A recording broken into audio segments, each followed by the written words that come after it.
Widely praising President Trump's address. One of them said it was his best ever. It was indeed upbeat, positive, and he talked about the renewal of the American spirit. What's wrong with that? Marc Thiessen is with us, American Enterprise Institute scholar. Marc Thiessen is the guy who wrote at least 2 State of the Union speeches for George W. Bush. So, what's your assessment of President Trump's speech last night? Yeah, I agree with Charles Krauthammer and others who have said this is the best speech that Donald Trump ever gave. But more than that, this wasn't just a great speech for Donald Trump. This was a great speech. This was one of the best addresses to Congress that any president has ever given.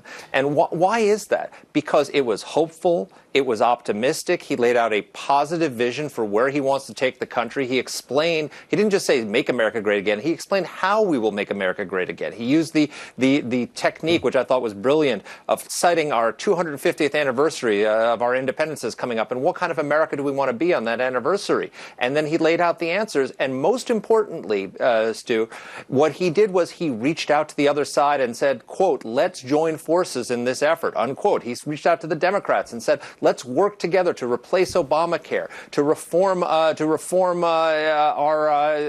FDA so that we can speed the development of drugs, so we can revitalize our inner cities and fix immigration and all these different problems. And when you do that, when you reach out your hand, if they don't take his hand, they look small and petty and partisan.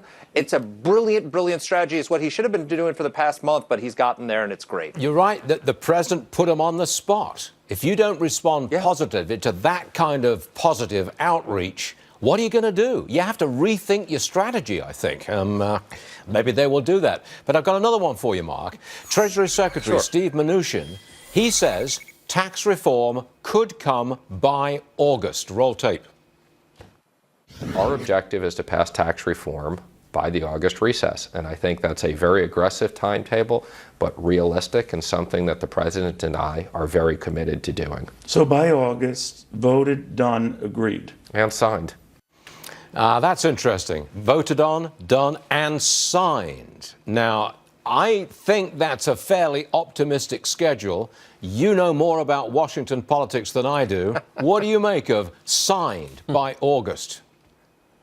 There's no reason why it can't be done. And I think, quite frankly, it's very important to do it as quickly as possible. And the same thing with Obamacare replacement, because what you'll find is you need, when he's going to be running for re-election in 4 years, he needs these reforms to be in place right away so that by the time he's running for re-election, we feel it in the economy. We feel the changes. We want people to see that their economy is getting better, that more jobs are out there, the tax reform is working. We wanted them to see that their health care is getting better. So it's really important to do it fast. And when it comes to tax reform, the reality is he doesn't need the Democrats on tax reform. He can do it on reconciliation with 51 votes. It would be better to do it with the Democrats. George W. Bush got one quarter of the Senate Democrats to vote for his tax plan because it's more lasting. And this is this is why what he said last night in the State of the Union was so important, is that when you reach out to the other side, and if they take your hand and work with you, that's great. Then what you do is going to be more lasting. The reason Obamacare is failing is because it was done on party line votes that didn't take into account any effort at bipartisan consensus. He shouldn't repeat that mistake. But if they won't take his hand,